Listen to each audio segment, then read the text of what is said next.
মানুষ বড়ই অদ্ভুত। প্রয়োজন হলে ব্যবহার করে, প্রয়োজন শেষ হয়ে গেলে সেই জিনিসটা ছুঁড়ে ফেলে দেয়।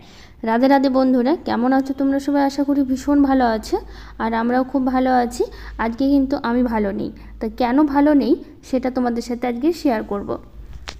তো আজকে হচ্ছে বৃহস্পতিবার। তো সকাল থেকে ব্লগটা শুরু করেছি। এখন কিন্তু একদম 6টা বাজে। 6টা থেকে শুরু করলাম, কারণ আমি ঘড়িটা দেখলাম আর কি মোবাইলে কটা বাজে, তাই তোমাদেরকে বলছি। তো সকালবেলায় যেগুলো আমাদের রোজ দিনের কাজ থাকে, তোমাদেরও যেরকম থাকে আমাদেরও সেরকমই থাকে। তো রোজ দিনের কাজ বলতে সকালে যেগুলো বাসি কাজ আর কি, ভেতরটা তো ঝাড় দিয়েছি, ঝাড় দিয়ে বাইরে বের করে এখন বাইরের উঠানটা ঝাড় দিচ্ছি। আর সকালের বাসি কাজ বলতে এই দুটো থাকে কাজ, আর হচ্ছে বাসি বিছানাটা একটু গুছিয়ে নেওয়া, ব্যাস এই তিনটে কাজই আমার সকালবেলা বলতে থাকে। কারণ রান্নাঘরে যে এঁঠো বাসন কিন্তু আমি রাখি না, ওগুলো আমি রাতে একদম মেজে পরিষ্কার করে রাখি। আর রাত্রিবেলা করে এঁঠো বাসন রেখে দেওয়া একদমই উচিত না। রাত্রিবেলা করে রান্নাঘরটা একদম পরিষ্কার করে রাখা মানে খুবই ভালো আর কি। তো আমি সেটাই করি। তো যেহেতু ভেতরটা ঝাড় দেওয়া হয়ে গেছে আর বাইরেটা প্রায় হয়ে এসছে, আর সামনের একটু ঝাড় দিলেই হয়ে গেল আর কি। তো আজকে বৃহস্পতিবার দেখে আজকে ভাবলাম যে তুলসী মন্দিরটা একটু মুছে নিই। তো মাঝে মাঝে তো মুছে রাখি, আর কালকে একটু বৃষ্টি হয়েছিল না, তখন একদম যা মোছা ছিল সব একদম উঠে গেছে, মানে ধুয়ে গেছে আর কি। তো আজকে বৃহস্পতিবার দেখে ভাবলাম তাহলে আজকেই মুছে নিই। আর রোজ বৃহস্পতিবার করে তো মুছি, আবার মাঝেও কখনও 2-1বার মোছা হয় আর কি। তো সেরকম হয় না আর কি, বৃহস্পতিবার করে মুছি, আর মাঝে 2-1বার হলে হয় আর কি, সেরকম হয় না বললেই চলে আর কি। তো আর বৃষ্টিতে কালকে একদমই ধুয়ে গেছে দেখে ভাবলাম তো আজকে যেহেতু বৃহস্পতিবার, তো তুলসী মন্দিরটা মুছে নিই। মুছে নিলে দেখতেও ভালো লাগে, আর সাইডে গাছগুলো আছে না, ওই জন্য আর একটু ভালো লাগে। তো আজকে দেখো এই কী বলবো, নীলকণ্ঠ গাছে প্রচুর ফুল ফোটে। আজকে বলতে না, রোজ দিনই তো ফুল ফোটে, রোজ দিনই প্রায় তোমাদের সাথে শেয়ার করা হয়। আর গাছটা যত দিন হচ্ছে না তত সুন্দর হচ্ছে, আর তত একদম মানে কী বলবো ঝোপালো হচ্ছে, আর এত ফুল দিচ্ছে। আর এখানে নয়নতারার গাছ থেকে ফুল তুলে নিয়েছি, আর গাছগুলো এত বড় হয়েছে না, তার জন্য একদম বাঁশ দিয়ে বেঁধে রাখতে হয়েছে আর কি। আর আমাদের বেগুন গাছে আগের ব্লগেও দেখেছি তোমাদের ফুলগুলো ফুটছে আর কি, এত ছোট, আর এখন দেখো। আর এই ছোটো ছোটো গাছগুলোতে এখনই যে এত তাড়াতাড়ি ফুল দিবে, তো সেটা আমি একদমই ভাবিনি সত্যি বলতে। আর গাছগুলো একটু যত্ন করাই হচ্ছে আর কি, সেই জন্য হয়তো গাছগুলো আরও তাড়াতাড়ি দিচ্ছে আর কি। আর দেখো এত ছোট ছোট গাছগুলোতে ফুল চলে এসছে। এই তো কদিন হলো, 15-16 দিন হলো বেগুনের গাছটা লাগানো হয়েছে, বেশি দিন কিন্তু হয়নি। এর মধ্যে গাছগুলো এত তাড়াতাড়ি বড় হবে আর ফুল দিবে, সত্যি একটা মানে মানে অবাক করার মতনই একটা কাজ করলো। তো ওইদিকে হচ্ছে সব কাজ সেরে একবারে স্নান করে নিয়েছি, আর কয়েকটা কাপড় ছিল, তো সেগুলোই হচ্ছে কেচে নিয়েছি। বেশি নয় আর কি, কয়েকটাই ছিল। আর বাবান তো আছে আমার পিছু পিছু, যেখানেই যাচ্ছি সেখানেই আসছে, আসলে তো মায়ের পিছু পিছুই যাবে। তো বাইরে ছিলাম তখনও ছিল, আর ওইও না উঠে যায় তাড়াতাড়ি আমাদের সাথে। কোনো কোনো দিন একটু শুয়ে থাকে, 7টা 7:30 পর্যন্ত শুয়ে থাকে, আবার কোনো কোনো দিন দেখি আবার তাড়াতাড়ি আমাদের সাথেই উঠে যায় আর কি। তো আজকেও ঠিক সেরকমই হয়েছে, উঠে গেছে। তো কাপড় মেলা শেষ, চলে এসেছি ঠাকুর ঘরে। আজকে বৃহস্পতিবার না, তো জানোই বৃহস্পতিবারের পুজোটা কতটা সময় লাগে।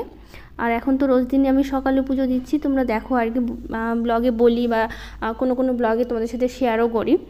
তো বৃহস্পতিবার পুজো মানে অনেকটা সময় লেগে যায় আর কি। রোজ দিনই তো মুছে সব কিছু পরিষ্কার করেই হচ্ছে পুজো দেওয়া হয়, আর বৃহস্পতিবার পুজোটা তো আরও দেরি লাগে আর কি। তো এইদিকে আমি ঠাকুর স্নান করিয়ে তারপর হচ্ছে ঠাকুর ঘরটা মুছে নিলাম। আর এখন হচ্ছে ঠাকুরের যা বাসন ছিল সবটাই হচ্ছে ধুয়ে মেজে তারপর হচ্ছে ধুয়ে নিচ্ছি, তারপর হচ্ছে পুজোটা সেরে নেবো। তো ভাবলাম তাড়াতাড়ি করে নিই, কারণ হচ্ছে বৃহস্পতিবার পুজোর টাইম লাগার জন্য না, এদিকে আবার রান্নার দেরি হয়ে যাবে। আর আজকে তো বাবানের স্কুল ছুটি, বৃহস্পতিবার করে তোমাদের সাথে বলি যে বাবানের বৃহস্পতিবার আর রবিবার 2 দিন ছুটি থাকে, কিন্তু বাবানের পাপার তো ছুটি নেই, সেই সকালে রান্নাটা করতেই হবে আমাকে। তো সেই জন্য হচ্ছে রান্নাটা হচ্ছে আজকে করতে হবে তাড়াতাড়ি। তো এদিকে পুজো শেষ, একটু হচ্ছে তো এদিকে ধূপটা হচ্ছে আমি দেখিয়ে দিচ্ছি সব জায়গায়। তো আমি বললাম না আজকে আমার মনটা একদম ভালো নেই, কেন সেটাই এখন তোমাদের সাথে শেয়ার করব।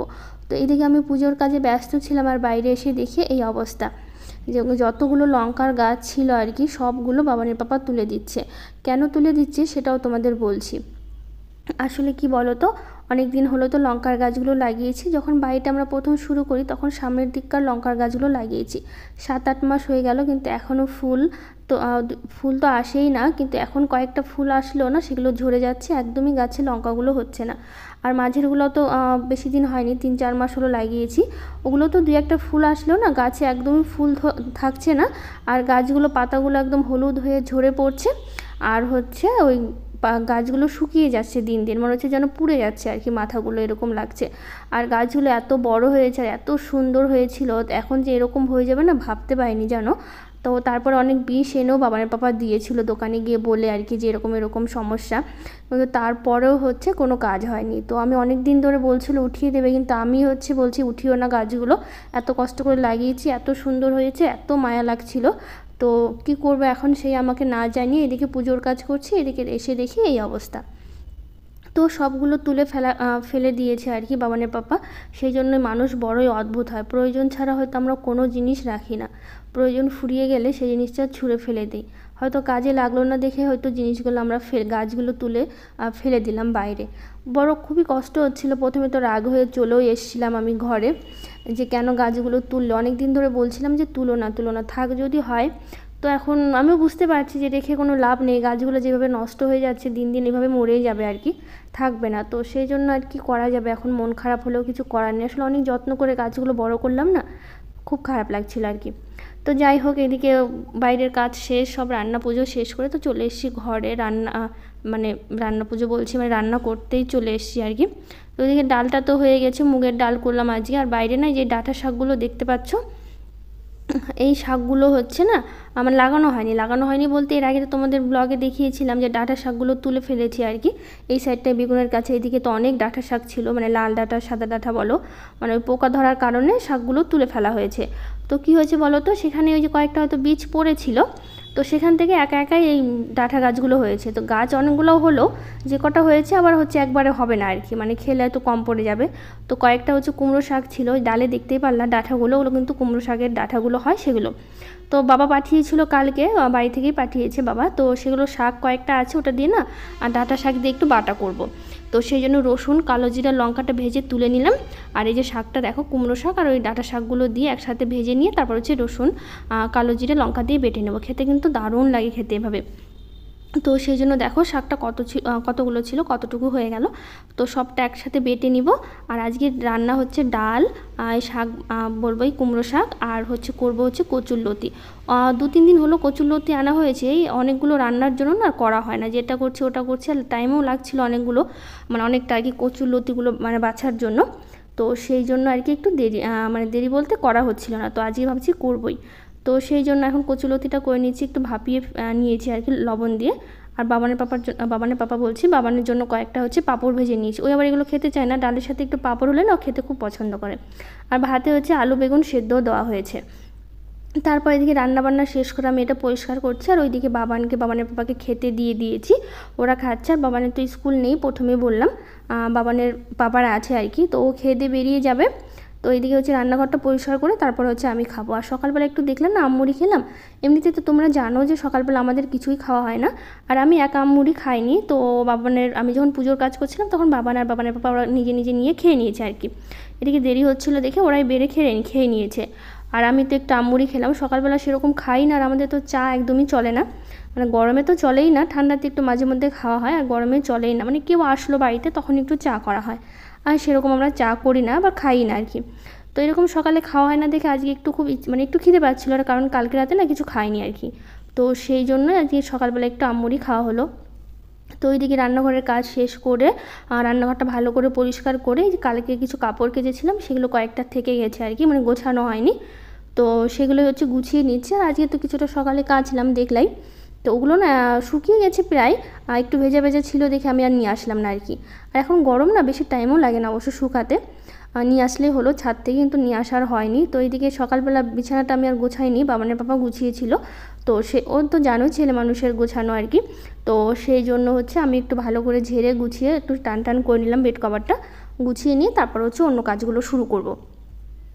আর আজকে হচ্ছে আরেকটা বড় ঘর আছে না সাইডের, ওই ঘরটা একটু পরিষ্কার করতে হবে, চোখের নিচগুলো না একটু ধুলো পড়েছে, তো সেই জন্য ভাবছি আগে এই ঘরটা করে নিই তারপর ওই ঘরটা করব। তো একবার বিছানাটা পরিষ্কার করে ভাবলাম ঝাড় দিয়ে বের করে নিই ঘরটা, তো একবারে হয়ে যাবে, তো পাশের ঘরটা তখন আবার চলে যাব। তো সেই জন্যই চোখের নিচগুলো, মানে চোখে বলছি খাটের নিচটা তো একটু ধুলো পড়ে আর কি। তো দেখো ঝাড় দিতে গিয়ে ওখানে তুলো পড়ে গেছিলো, তো সেটা আবার উঠিয়ে রাখলাম আর কি, বুঝতে পারিনি যে ওখানে পড়ে আছে, তো ঝুড়িতে রেখেছিলাম হয়তো তখনই পড়ে গেছে কখনো। তো এইদিকে খাটের নিচটা পরিষ্কার হয়ে গেছে, আর ফ্যানটা সরিয়ে একটু পরিষ্কার করছি। আর এই ফ্যানটা রাতে করে চালানো হয়, যা গরম দিয়েছে না, এই ফ্যান ছাড়া একদমই চলে না আর কি। উপরে সিলিং ফ্যানে মশারি টাঙলে না একদমই হাওয়া ঢুকে না, তো ওই স্ট্যান্ড ফ্যানটা চালিয়ে রাতে ঘুমানো হয়, বা দিনের বেলাও আমি চালিয়ে রাখি আর কি, ওটাই বেশি চালানো হয় আর কি। তো এই ঘরটার কথাই বলছিলাম তোমাদেরকে। তো এই ঘরে আসলাম, এই ঘরের বিছানাটা একটু ঝেড়ে নিচ্ছি, ঝেড়ে না একটু চৌকির নিচটা পরিষ্কার করব। তো আমারই ভুল হয়েছে কি বলো তো, ওই হচ্ছে আগে বিছানাটা ঝেড়ে নিয়ে তারপর চৌকির নিচটা পরিষ্কার করছি, তো আবার পরিষ্কার করতে হলো ডবল ডবল আর কি। আর এই টেবিলটার উপরে যে বাবানের পাপার ল্যাপটপ থাকে দুটো, যেটা অফিসের একটু কাজ টাজ করে বাড়িতে কখনো মাঝে মধ্যে, বা নিজে একটু চালিয়ে কিছু সিনেমা দেখলো আর কি, এগুলো করে। তো ওই গুছিয়ে রাখে না, তো সেগুলো আমাকে গুছাতে হয়। যখনই খুলে ল্যাপটপটা ওভাবেই রেখে দেয়। তো যাই হোক, ওটা পরিষ্কার করে নিলাম। তো এখন হচ্ছে একদম চৌকির নিচে ঢুকে একদম ভালো করে ধুলোগুলো পরিষ্কার করব। বেশ অনেক দিন হলো, 1 সপ্তাহ হয়ে গেল যে আমি চৌকির নিচটা পরিষ্কার করি না। তো সামনে যতটা হাত পাই ততটা পরিষ্কার করি, কিন্তু একদম ভেতর দিকে না পরিষ্কার করা হয় না বলেই চলে আর কি। তো ভাবলাম আজকে একদম চোখের নিচে ঢুকে দেখো, একদম চোখের নিচে ঢুকে সব কিছু বের করে নিয়েছি। আর কতটা নোংরা বেরোলো সেটা তোমরা পরে দেখতেই পাবে আর কি। তো এই ঝুড়ির মধ্যে বাবানের খেলনা থাকে, এর আগে তো তোমাদের দেখিয়েছিলাম যে বস্তার মধ্যে কতগুলো খেলনা ভরে রেখেছি। তো ওই বস্তা থেকে দুটো গাড়ি বের করে আবার বের করে খেলছে আর কি, যখন থাকে তখন খেলে না, আর যখন গুছিয়ে নিয়েছিলাম তখন আবার বের করে খেলছে। তো দুটো গাড়ি আবার রেখে দিলাম যদি আবার খেলে আর কি। তো এখন গাড়ি নিয়ে খেলতে চায় না, তবুও আবার মাঝে মধ্যে খেলে আর কি। তো যাই হোক, চোখের নিচটা পরিষ্কার করলাম, একদম ঘরটা ঝাড় দিয়ে বের করে নিয়েছি। এখন ডাইনিংটা ঝাড় দিয়ে নেব। তো সকালে তো একবার স্নান করেছি, আর একবার স্নান বাকি আছে। যেহেতু হচ্ছে গরমের সময় না, এই কাজ করার পর স্নান না করলে না একদমই ভালো লাগে না, আর দুপুরে তো করতেই হয়। তো আজকের ব্লগটা এখানেই শেষ করব। যদি ভালো লেগে থাকে একটা লাইক শেয়ার কমেন্ট করে দিও, আর আমার চ্যানেলটাকে সাবস্ক্রাইব করে দিও। তো আজকের মতো টাটা, দেখা হবে পরের ব্লগে।